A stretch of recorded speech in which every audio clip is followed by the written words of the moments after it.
गॅसची टंचाई, दरवाढ, त्यात नगरी झोल. ग्राहकांची कशी होते लूट. नमस्कार, मुद्दा जनतेचा या नव्या सेगमेंटमध्ये आपलं स्वागत. स्वयंपाकाच्या गॅसची पुन्हा एकदा दरवाढ झाली आहे. आधी टंचाई आणि आता 2 वेळा झालेली दरवाढ याचा फटका सामान्यांना बसला आहे. त्यातच अहिल्यानगरमध्ये वितरण व्यवस्थेत आणखी काही त्रुटी आहेत, घोटाळे आहेत. हा प्रश्न नेमका काय आहे, त्यावर काय उपाय आहेत, हे आज जाणून घेऊयात. आखाती देशातील युद्धाचा भडका काहीसा कमी झाला असला तरी आपल्याला बसणारी त्याची झळ अद्याप कायम आहे. सर्वाधिक झळ इंधनाला बसली आहे. त्यातही गॅसचा प्रश्न अधिक गंभीर बनला आहे. गॅसची टंचाई तर जाणवतेच, मात्र त्या पाठोपाठ दरवाढही झाली आहे. गेल्या 3 महिन्यात गॅस 89 रुपयांनी महागला आहे. मार्चमध्ये 60 रुपये आणि आता 29 रुपयांची दरवाढ झाली आहे. त्यामुळे घरगुती वापराच्या गॅसचा 14 किलोचा सिलेंडर आता 1000 रुपयांच्या घरात जाऊन पोहोचला आहे. अर्थात इतर देशांच्या तुलनेत भारतात गॅस स्वस्त असल्याचा दावा सरकारकडून करण्यात आला आहे. जगातील बहुतांश देशात गॅस सिलेंडर 1 ते 1,500 रुपयांच्या आसपास मिळतो. भारतात गॅस आयात करणं, प्रक्रिया करून घरपोच वितरण करणं यासाठी सुमारे 1600 रुपये खर्च येतो. तरीही हा ग्राहकांना सवलतीच्या दरात विकला जातो. अहिल्यानगरमध्ये सध्या गॅस सिलेंडरची किंमत अधिकृतपणे 955 रुपये आहे. आता अहिल्यानगरमध्ये काय स्थिती आहे हे जाणून घेऊयात. अहिल्यानगर जिल्ह्यात सुमारे 13,60,000 घरगुती ग्राहक आहेत. त्यात भारत गॅस या एकाच कंपनीचे 7.5 लाख ग्राहक आहेत, तर बाकीचे अन्य कंपन्यांचे ग्राहक आहेत. त्यांना 109 वितरकांमार्फत गॅस पुरवठा केला जातो. दररोज सुमारे 32,000 सिलेंडरचं वितरण केलं जातं. टंचाईच्या पार्श्वभूमीवर सध्या नवीन कनेक्शन देणं बंद आहे. एकूण वितरण व्यवस्थेवर पुरवठा विभागाचं लक्ष असल्याचं सांगण्यात येतं. ऑनलाईन बुकिंग केलेल्यांनाच सिलेंडर मिळतो. शहरी भागात 25 दिवसानंतर तर ग्रामीण भागात 45 दिवसानंतर बुकिंग घेतलं जात आहे. असं असलं तरी प्रत्यक्षात वितरण व्यवस्थेतील त्रुटी आणि कामगारांकडून होणाऱ्या गैरप्रकारांमुळे अहिल्यानगरकरांना गॅससाठी 980 रुपये मोजावे लागतात. वरचे 25 रुपये कामगारांच्या खिशात जातात असं दिसतं. दररोज 32,000 सिलेंडरचं वितरण होत असेल तर साधारणपणे सुमारे 8 लाख रुपये अतिरिक्त वसूल होतात. असे का होते याचा शोध घेतला असता असे दिसतं की ग्राहक ऑनलाईन बुकिंग करतात, मात्र अनेक ग्राहक ऑनलाईन पैसे देत नाहीत.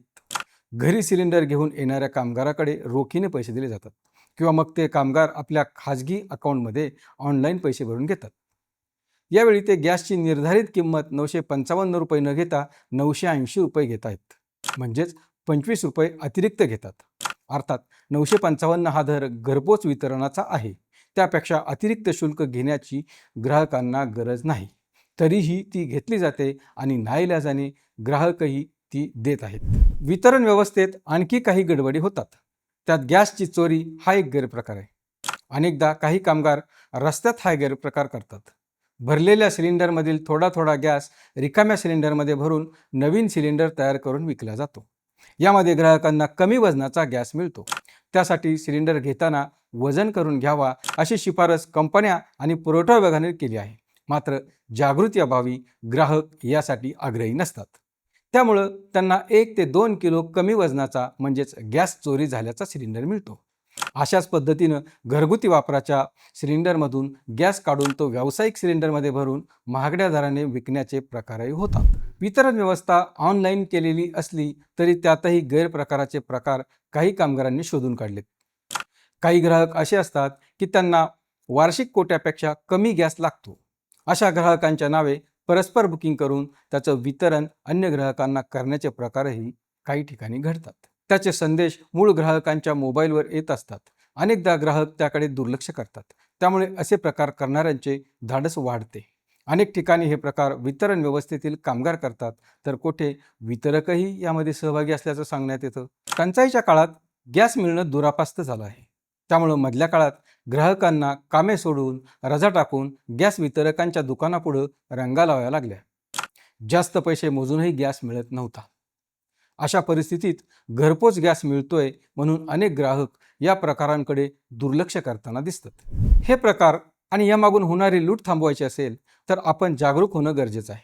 त्यासाठी काय करता येईल तर शक्यतो ऑनलाईन पैसे भरण्याचा प्रयत्न करावा. म्हणजे गॅसची नेमकी किंमत थेट कंपनीच्या खात्यात जमा होऊन पुढील गैरप्रकार थांबतील. जर कंपनीकडे ऑनलाईन पैसे भरणं शक्य नसेल तर रोखीने व्यवहार करताना सिलेंडर घेऊन आलेल्या कामगाराकडे पावतीची मागणी करा. त्यांच्या वैयक्तिक खात्यात ऑनलाईन पैसे भरण्यापेक्षा एकतर कंपनीच्या खात्यात किंवा वितरकाच्या खात्यात पैसे भरण्याचा आग्रह धरा. त्याचीही पावती मागा. घरी आलेल्या सिलेंडरचं सील व्यवस्थित पाहून घ्या. शंका असल्यास त्याचं वजन करून देण्याची मागणी करा. त्यासाठी वजन काटा वितरण करणाऱ्या कामगाराकडे उपलब्ध असणं बंधनकारक आहे. मुळात आपणच गैरप्रकार टाळावेत. ठरलेल्या पद्धतीनं गॅसचं बुकिंग करावं. त्याच चौकटीतून सिलेंडर मिळवावा. त्यामुळं गैरप्रकारांना प्रोत्साहन मिळणं बंद होईल. यात आपल्यासह सर्वांचीच सोय होईल. सरकारी यंत्रणांची जबाबदारी आहेच, सोबत ग्राहकांचीही जागृती आवश्यक आहे. तरच वितरण सुरळीत होईल. हा व्हिडिओ आपल्याला कसा वाटला यावर आपलं मत काय आहे आम्हाला कॉमेंट करून जरूर कळवा. अशाच महत्त्वपूर्ण माहितीसाठी आपल्याला भेडसावत असलेल्या मुद्द्यांवरील चर्चा ऐकण्यासाठी पाहत राहा मुद्दा जनतेचा, फक्त आय लव्ह नगरवर.